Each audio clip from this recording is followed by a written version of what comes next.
Hi everyone! Today I'm going to talk you through reading and interpreting your Ezoic results.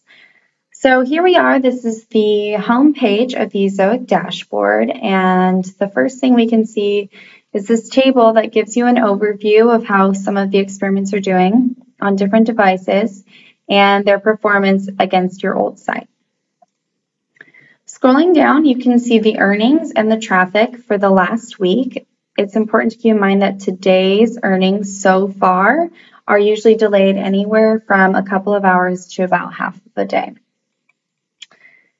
Now we're going to go to the experiments page, which is one of the most important pages for interpreting your results.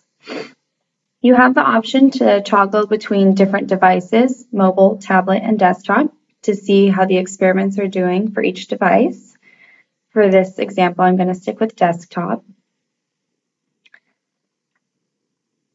You can also change the date range, so if you want to see how things are going in the past week or month or during the holiday season, it's up to you. This first graph is a visual representation of the experiments that are currently running and how much traffic each experiment is getting.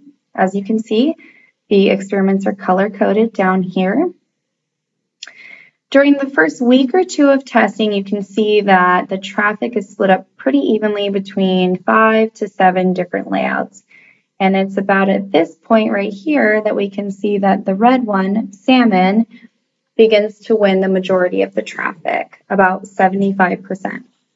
The other 25% of the traffic is given to the old site, which we use as a comparison, and to new layouts that we're testing. At about this point right here, you can see that oilfish, the blue one, now becomes the new winning experiment, and it is given the majority of the traffic. This is why continuous testing is so important. It's important to remember that the system promotes the winning layouts based on your optimization preferences, which you can choose here. Most people have balanced, which is the default, which tells the system to look for layouts that are doing well in terms of user experience and revenue. But you could also select revenue focused, user experience focused, or come up with your own custom configuration. Going back to the experiments page.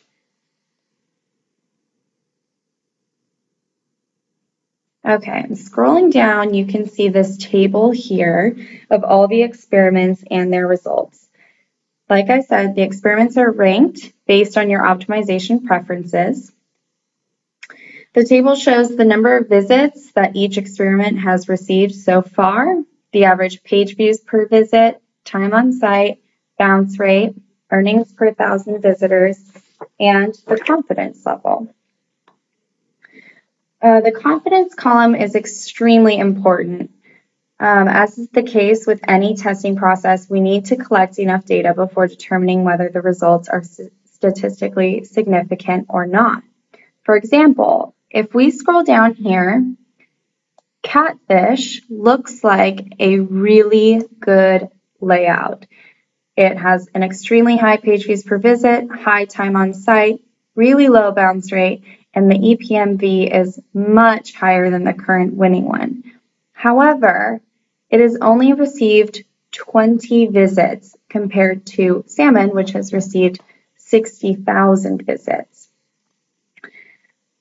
Therefore, the confidence level is extremely low, and this data is inaccurate and negligible for the time being until it starts to get some more visits and more data. Another cool tool is the projections bar.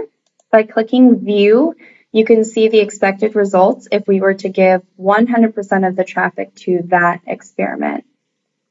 So it's figuring it out for us. As you can see, earnings would be up close to $5,000, which is nice. Bounce rate would be down a bit, time on site's up, and page views per visit slightly down, but nothing too bad. So that about does it for understanding your results. If you need any other help or have questions, feel free to comment below or shoot us an email at support@ezoic.com.